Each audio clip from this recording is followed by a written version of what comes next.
सरस्वती नमस्तुभ्यं वरदे कामरूपिणी विद्यारंभं करिष्यामि सिद्धिर्भवतु मे सदा।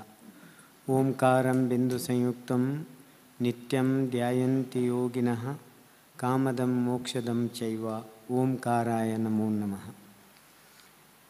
ಕ್ಷೇತ್ರದ ಭಗವಾನ್ ಚಂದ್ರನಾಥ ಸ್ವಾಮಿಯನ್ನು, ಶಾಂತಿನಾಥ ಸ್ವಾಮಿಯನ್ನು, ಮಂಜುನಾಥ ಸ್ವಾಮಿಯನ್ನು ಮತ್ತು ಇಲ್ಲಿಯ ಎಲ್ಲ ಧರ್ಮದೇವತೆಗಳನ್ನು ಶ್ರದ್ಧಾಭಕ್ತಿಯಿಂದ ಸ್ಮರಿಸಿಕೊಳ್ಳುತ್ತಾ, ಕುಡುಮ ಎಂದು ಪ್ರಸಿದ್ಧವಾದ ಅತ್ಯಂತ ಪ್ರಾಚೀನವಾಗಿರ್ತಕ್ಕಂಥ ಇಲ್ಲಿಯ ಬಿರ್ಮಣ್ಣ ಹೆಗ್ಡೆ ದಂಪತಿಗಳಿಗೆ ಚಂದ್ರಪ್ರಭಾ ಸ್ವಾಮಿಯ ಸೇವೆಯಲ್ಲಿ ಒಲಿದು ಬಂದ ಮಂಜುನಾಥ ಹಾಗೂ ಧರ್ಮದೇವತೆಗಳ ಅತ್ಯಂತ ಪ್ರಾಚೀನ ಕ್ಷೇತ್ರ ಧರ್ಮಸ್ಥಳ. ಈ ಧರ್ಮಸ್ಥಳ ಕ್ಷೇತ್ರದ ಭಜನಾ ತರಬೇತಿ ಕಮ್ಮಟ.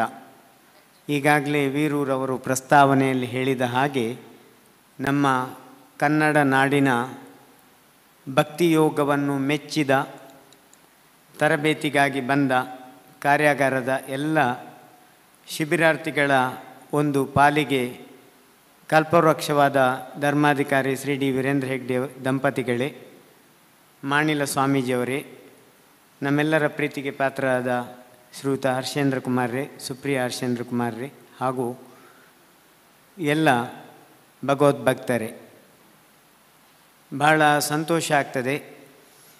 ಬಿರ್ಮಣ್ಣ ಹೆಗ್ಡೆಯವರಿಂದ ಹಿಡಿದು, ಪದ್ಮಯ್ಯ ಹೆಗ್ಡೆಯವರಿಂದ ಹಿಡಿದು, ಗುಮ್ಮಣ್ಣ ಹೆಗ್ಡೆಯವರಿಂದ ಹಿಡಿದು, ಚಂದಯ್ಯ ಹೆಗ್ಡೆಯವರು 4 ಜನ, ಮಂಜಯ್ಯ ಹೆಗ್ಡೆಯವರು, ಇದೀಗ 21ನೇ ಹೆಗ್ಗಡೆಯವರು ಶ್ರೀ ಡಿ ವೀರೇಂದ್ರ ಹೆಗ್ಡೆಯವರು. ಪ್ರಾಯಶಃ ಎಲ್ಲ ಹೆಗ್ಗಡೆಯವರು ಜಿಲ್ಲೆಯ ಒಳಗೆ ಮತ್ತು ಕಾರ್ಯವ್ಯಾಪ್ತಿಯಲ್ಲಿ ಮೈಸೂರಿನ ತನಕ ಯಕ್ಷಗಾನ ರಂಗದ ಮೂಲಕ ತಮ್ಮ ಖ್ಯಾತಿಯನ್ನು ಗಳಿಸಿದರೆ, ಈ ನಾಡು ಮಾತ್ರ ಅಲ್ಲ, ಈ ದೇಶ ಮಾತ್ರ ಅಲ್ಲ, ಈ ಜಗತ್ತು ಕಂಡ ಅಪರೂಪದ ವೈವಿಧ್ಯಮಯ ಕಲೆ, ಸಂಸ್ಕೃತಿ, ಧರ್ಮಗಳನ್ನು, ಸರ್ವಧರ್ಮ ಸಮನ್ವಯತೆಯನ್ನು ಸಾಧಿಸುವಂಥ ಒಬ್ಬ ಅಪರೂಪದ ವ್ಯಕ್ತಿ ಇದ್ದರೆ ಅದು ನಮ್ಮ ಧರ್ಮಾಧಿಕಾರಿ ವೀರೇಂದ್ರ ಹೆಗ್ಡೆಯವರು ಅನ್ನೋದು ನಮಗೆ ಸಂತೋಷದ ವಿಚಾರ. ಗೀತೆಯಲ್ಲಿ ಒಂದು ಮಾತು ಬರ್ತದೆ, ಲೋಕ ಸಂಗ್ರಹ ಕಾರ್ಯ ಅಂತ. ಎಲ್ಲರನ್ನು ದುಷ್ಟ ಮಾರ್ಗದಿಂದ ಶಿಷ್ಟ ಮಾರ್ಗಕ್ಕೆ ಹಚ್ಚುವವನಿಗೆ ಲೋಕ ಸಂಗ್ರಹ ಕಾರ್ಯ ಮಾಡುವವನು ಅಂತ ಹೇಳಿದರು ದ್ವಾಪರ ಯುಗದಲ್ಲಿ. ಅದೇ ಕಾರ್ಯವನ್ನು ಕಲಿಯುಗದಲ್ಲಿ ಧರ್ಮಾಧಿಕಾರಿಗಳು ಮಾಡ್ತಾ ಇದ್ದಾರೆ. ಹಾಗಾಗಿ ಇಲ್ಲಿ ದುಶ್ಚಟಗಳಿರ್ಬೋದು ಅಥವಾ ಮನುಷ್ಯನ ಮೃಗೀಯ ಪ್ರವೃತ್ತಿ ಇರ್ಬೋದು, ಅದಕ್ಕೆ ಒಂದು ತರಬೇತಿಯನ್ನು ಕೊಟ್ಟು ಅವನನ್ನು ಮಾನವನನ್ನಾಗಿ ಮಾಡಿ ಅವನು ಮೋಕ್ಷವನ್ನು ಪಡಿಬೇಕು. ಅದಕ್ಕೆ ಅವನಲ್ಲಿ ಬೇಕಾದಂಥ ದೈವಿ ಸಂಪತ್ತು ಯಾವುದಿದೆಯೋ ಅದನ್ನು ಹುಡುಕಿ ನಮ್ಮ ತರಬೇತುದಾರರುಗಳಿಂದ ಅವರಿಗೆ ಒಂದು ವಿಶೇಷವಾದಂಥ ಅಪರೂಪದ ಈ ಕಾರ್ಯವನ್ನು ಮಾಡತಕ್ಕಂಥ ಕೆಲಸವನ್ನು ಮಾಡ್ತಾ ಇದ್ದಾರೆ. ಅದರ ಪಟ್ಟಿಯನ್ನು ನಾವು ಮಾಡುವುದು ಅಗತ್ಯ ಇಲ್ಲ, ನಿಮಗೆಲ್ಲ ತಿಳಿದೇ ಇದೆ. ಧರ್ಮಸ್ಥಳದ ಕಾರ್ಯ ಶಿಸ್ತುಬದ್ಧವಾಗಿ ನಡೀತದೆ. ಅತ್ಯಂತ ಎಲ್ಲರೂ ಕೂಡ ಅನುಸರಿಸುವ ಹಾಗೆ ಇಲ್ಲಿಯ ಕಾರ್ಯಗಳು ಇರ್ತವೆ. ನೀವು ಮೆಚ್ಚಿದ್ದಲ್ಲ, ಪ್ರಧಾನಮಂತ್ರಿಗಳೇ ಆ ಕಾರ್ಯವನ್ನು ಮೆಚ್ಚಿದ್ದಾರೆ. ಹಾಗಾಗಿ ನಾವು ಬಾಲ್ಯದಿಂದ ಈ ಕ್ಷೇತ್ರಕ್ಕೆ ಧರ್ಮಸ್ಥಳ ಅಂತ ಹೇಳ್ತಾ ಇರಲಿಲ್ಲ, ಯಾಕಂದರೆ ಅಷ್ಟು ಪವಿತ್ರ ಅಂತ ಅರ್ಥ. ಹಾಗಾಗಿ ಇದನ್ನು ಮುಡಾಯಿ ಸ್ಥಳ ಅಥವಾ ಕುಡುಮ ಅಂತ ಹೇಳಿ ಭಾರಿ ಭಕ್ತಿಯಿಂದ ಶ್ರದ್ಧೆಯಿಂದ ಜನ ನಡೆದುಕೊಳ್ತಾಯಿದ್ರು. ಇದು ಒಂದು ಧರ್ಮದವರಿಗೆ ಸೀಮಿತ ಮಾಡಿಲ್ಲ ಧರ್ಮಾಧಿಕಾರಿಗಳು, ಎಲ್ಲ ಧರ್ಮದವರಿಗೂ ಇದು ಒಂದು ಆಧ್ಯಾತ್ಮ ಕ್ಷೇತ್ರವಾಗಿ ರೂಪಿಸಿದ್ದಾರೆ ಹಿಂದಿನವರು. ಅದನ್ನು 21ನೇ ಹೆಗ್ಡೆಯವರು ಮುಂದುವರಿಸಿದ್ದಾರೆ, ವಿಸ್ತಾರ ಮಾಡಿದ್ದಾರೆ. ಹಿಂದಿನವರು ಅವರವರ ಸೀಮಿತ ಬೀಡಿಗೆ, ಗ್ರಾಮಕ್ಕೆ, ರಾಜ್ಯಕ್ಕೆ ಸೀಮಿತ ಮಾಡಿದರೆ ಅದನ್ನು ದೇಶಕ್ಕೆ, ವಿಶ್ವಕ್ಕೆ ವಿಸ್ತರಿಸಿದ ಕೀರ್ತಿ ಹೆಗ್ಡೆಯವರಿಗೆ. ತೆಗಳುವವರು ಎಲ್ಲ ಕಡೆಯೂ ಇರ್ತಾರೆ, ಹೊಗಳುವವರು ಇರಬೇಕು. ಹಾಗೆ ಅದರ ಎರಡನ್ನೂ ಕೂಡ ಸ್ಥಿತಪ್ರಜ್ಞತೆಯಲ್ಲೇ ಸ್ವೀಕರಿಸುವವರೇ ಹೆಗ್ಗಡೆಯವರು. ಹಾಗಾಗಿ ಗೀತೆಯಲ್ಲಿ ಕೃಷ್ಣ ಮತ್ತು ಅರ್ಜುನ ಇದ್ದ ಹಾಗೆ ನಿಮ್ಮಲ್ಲಿ ಅನೇಕ ಜನ ತೆಗಳುವವರು ಇರ್ತಾರೆ, ಅನೇಕ ಜನ ಹೊಗಳುವವರು ಇರ್ತಾರೆ.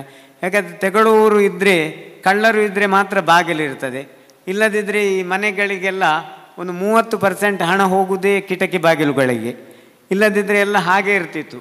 ಹಾಗೆ ನಮ್ಮ ಜೀವನದಲ್ಲಿ ನಾನು ಆಧ್ಯಾತ್ಮದ ಸಂಸ್ಕಾರವನ್ನು ಪಡೆಯುವ ಅನೇಕ ಮಠಮಾನ್ಯಗಳಲ್ಲಿ ಧಾರ್ಮಿಕ ಕೇಂದ್ರಗಳಲ್ಲಿ ಧರ್ಮಸ್ಥಳವು ಒಂದು.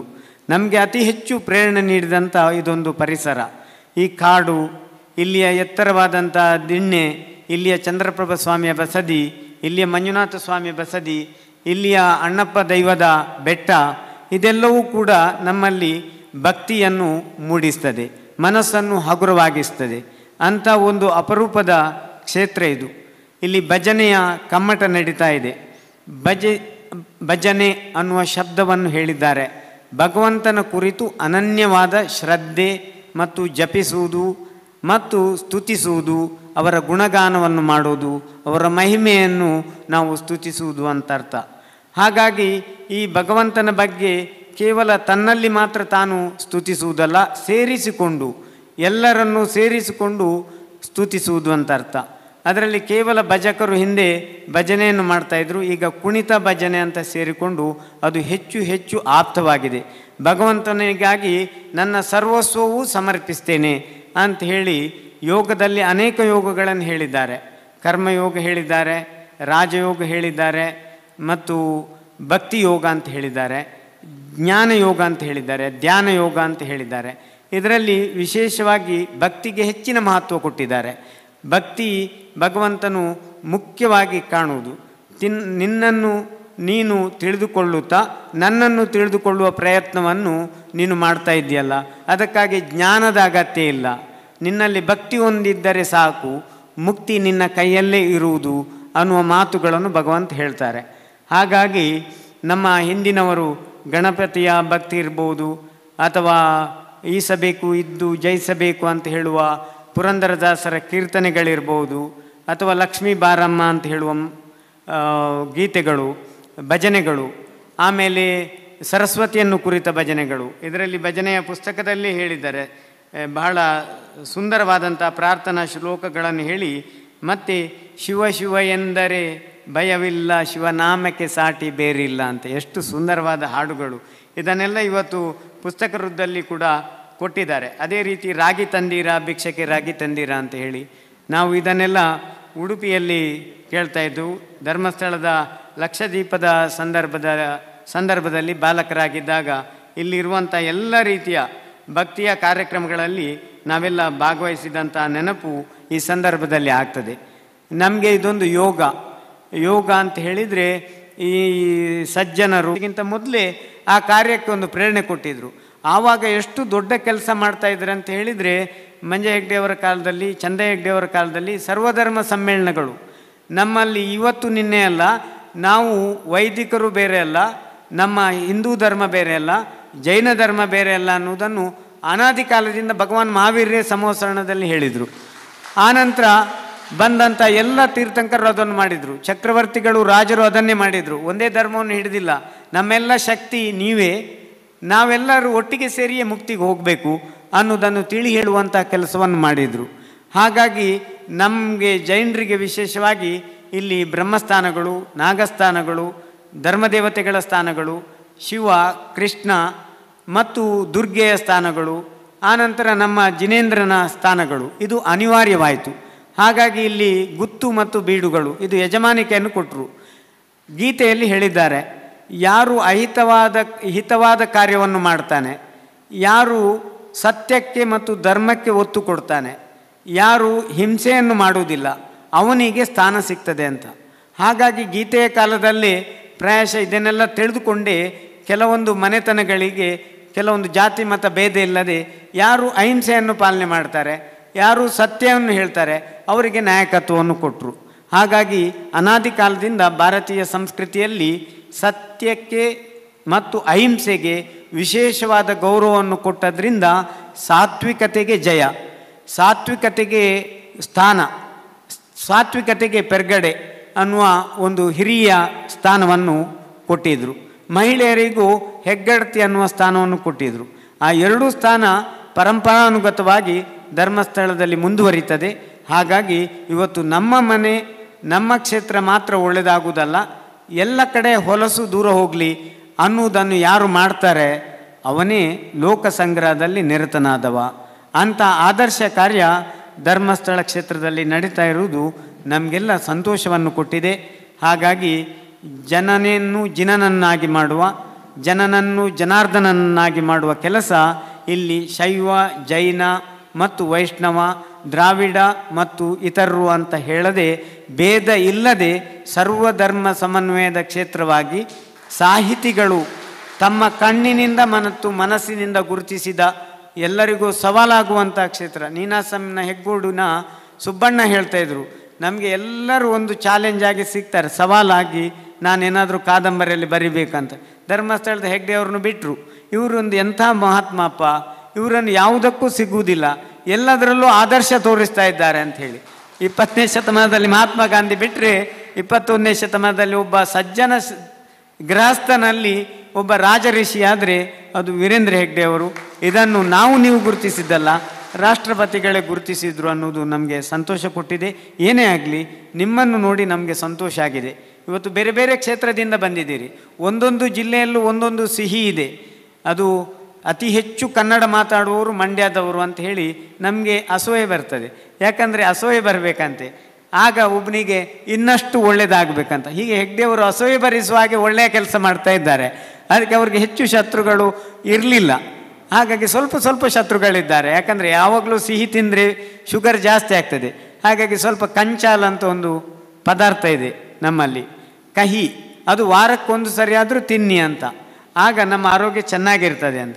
ಹಾಗೆ ನಮ್ಮ ಬೇರೆ ಬೇರೆ ಜಿಲ್ಲೆಯಿಂದ ಬಂದಂಥ ನೀವು ಇವತ್ತು ಹಾಗಲಕಾಯಿ ಹಾಗೆ, ಗೊಜ್ಜಿನ ಹಾಗೆ, ಬೇರೆ ಬೇರೆ ರೀತಿಯ ನಾನಾ ಪದಾರ್ಥಗಳು, ಇಲ್ಲಿಯ ಹವೆ, ಇಲ್ಲಿಯ ಪರಿಸರ, ಇಲ್ಲಿಯ ಸಂಸ್ಕೃತಿ, ಇಲ್ಲಿಯ ಸಂಸ್ಕಾರ, ಇದನ್ನೆಲ್ಲವನ್ನು ನೀವು ಪಡಿಬೇಕು. ಧರ್ಮಸ್ಥಳದ ಹರ್ಷೇಂದ್ರ ಕುಮಾರರು ಶಿಸ್ತನ್ನು ರೂಪಿಸ್ತಾರೆ. ಅವರ ಶಿಸ್ತಿನ ಕೆಲಸಗಳು ಇಲ್ಲಿ ನಮಗೆ ನೋಡಲಿಕ್ಕೆ ಸಿಗ್ತವೆ. ಇಂಥ ಒಂದು ಒಳ್ಳೆಯ ಪರಿಸರದಲ್ಲಿ ಈ ರೀತಿ ನಾವು ಸ್ವಾಮಿಗಳಾಗಿದ್ದೇವೆ. ನಮಗೆ ಈಗ ಮತ್ತೆ ವಾಪಸ್ ಹೋಗಲಿಕ್ಕೆ ಆಗೋದಿಲ್ಲ. ಹಿಂದೆ ಆದರೆ ಖಂಡಿತ ನಾವು ಈ ಒಂದು ವಾರ ಶಿಬಿರದಲ್ಲಿ ನಾವೇ ಬರ್ತಿದ್ದೆವು. ಯಾಕಂದ್ರೆ ನಮಗೆ ಭೇದ ಇಲ್ಲ, ನಮಗೆ ಹಿಂದೆ ಎಲ್ಲ ಶಿಬಿರಗಳಲ್ಲೂ ಬರೋದು ತುಂಬ ಸಂತೋಷ.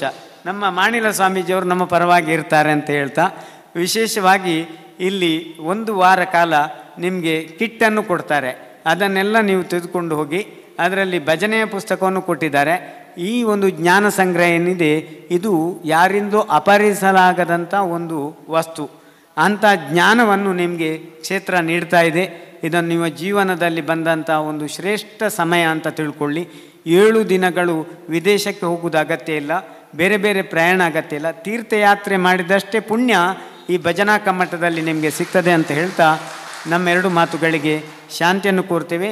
ಈ ಹಿಂದೆ 25 ವರ್ಷ ಯಾರೆಲ್ಲ ಮಹಾತ್ಮರು ಬಂದಿದ್ದಾರೋ ಅವರೆಲ್ಲರ ಸಂದೇಶಗಳ ಒಂದು ಸೇರಿಸುವಿಕೆ ಅಷ್ಟೇ ನಾವು ಮಾಡ್ತಾ ಇದ್ದೇವೆ. ಸಂತೋಷದಿಂದ ದೀಪ ಬೆಳಗಿಸಿ ಇದನ್ನು ಉದ್ಘಾಟಿಸಿದ್ದೇವೆ. ಮುಂದೆಯೂ ಮನುಕುಲಕ್ಕೆ ಸನಾತನ ಧರ್ಮದ ರಕ್ಷಣೆ, ಮೃತ್ಯುಂಜಯ ಅನ್ನುವ ಮಹಾ ಹಿಂದೂ ಸಮಾವೇಶವನ್ನು ಪ್ರಾರಂಭದಲ್ಲಿ ಕರ್ನಾಟಕದಲ್ಲಿ ಮಾಡಿದಂಥ ಧರ್ಮಸ್ಥಳದಲ್ಲಿ ಪುನರಪಿ ನಮಗೂ 25 ವರ್ಷ ಪೂರ್ತಿಯಾಯಿತು. 26ನೇ ವರ್ಷಕ್ಕೆ ಕಾಲಿಟ್ಟಿದ್ದೇವೆ. ಹಾಗೆ 26 ವರ್ಷದ ಭಜನಾ ಮಹೋತ್ಸವವನ್ನು ಉದ್ಘಾಟನೆ ಮಾಡುವಂಥ ಭಾಗ್ಯ ಆ ಕುಡುಮಾಧೀಶರಾದ ಚಂದ್ರಪ್ರಭ ಸ್ವಾಮಿ ಮಂಜುನಾಥರು ನಮಗೆ ಒದಗಿಸಿರುವುದಕ್ಕೆ ಇಲ್ಲಿಯ ಸಾನ್ನಿಧ್ಯಕ್ಕೆ ನಮಿಸಿ ನಮ್ಮೆರಡು ಮಾತುಗಳಿಗೆ ಶಾಂತಿ ಕೋರ್ತೇವೆ. ಓಂ ಶಾಂತಿ ಶಾಂತಿ ಶಾಂತಿ. ಸತ್ಯ, ಸ್ಪಷ್ಟ, ನೇರ ಸುದ್ದಿಯೊಂದಿಗೆ U+ TV. ಇದು ಹೊಸತನದ ಸಂಕಲನ.